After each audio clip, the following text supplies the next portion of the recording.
Folks at home, the reality of the situation continues to unfold as we're just how many days until Dying Light 2? Just a few days away until the launch of Dying Light 2. And World Class is here again today because, well, Class is in session, Dying Light 2 fanboys. Look, I really thought it was cool that Techland did finally decide to pull that curtain back on Dying Light 2 and showcase this game running on base PS4 and base Xbox One.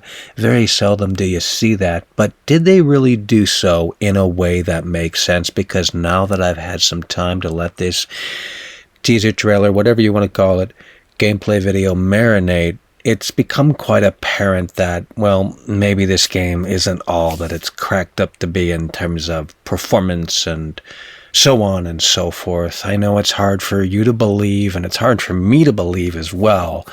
But when you really dissect this footage here, it's quite clear that they're reluctant to show combat off in a way that makes sense on base consoles, especially base Xbox One. It seems like base Xbox One is going to struggle. The only time they show off combat on base Xbox One is at night, when it's harder to see and harder to really dissect what's going on.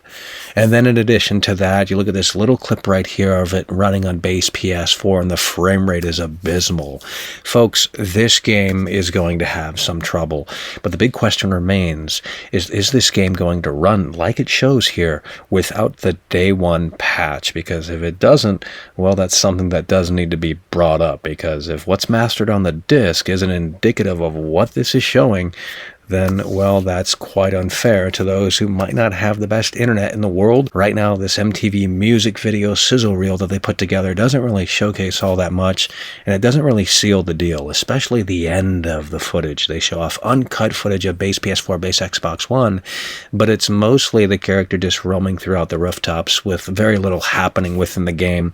And when very little is happening within the game, it's not going to tax the old hardware, and that's why they chose to show off that uncut portion when they should have showed off uncut combat, because they like to play MTV music video and cut every 4 seconds, when in reality that's really what we wanted to see, and that's really what we wanted to know on whether or not can it hold those frames during intense combat sections. But we don't have a great clear understanding. Again, it's cool they showed this off, and it's cool they finally pulled the curtain back, but it's not enough. And I know you Dying Light 2 fanboys are going to sit there and say, oh, but Michael, no, shut it down.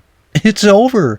But you don't care. You never have, and believe me, you never will. And that's because you were too busy going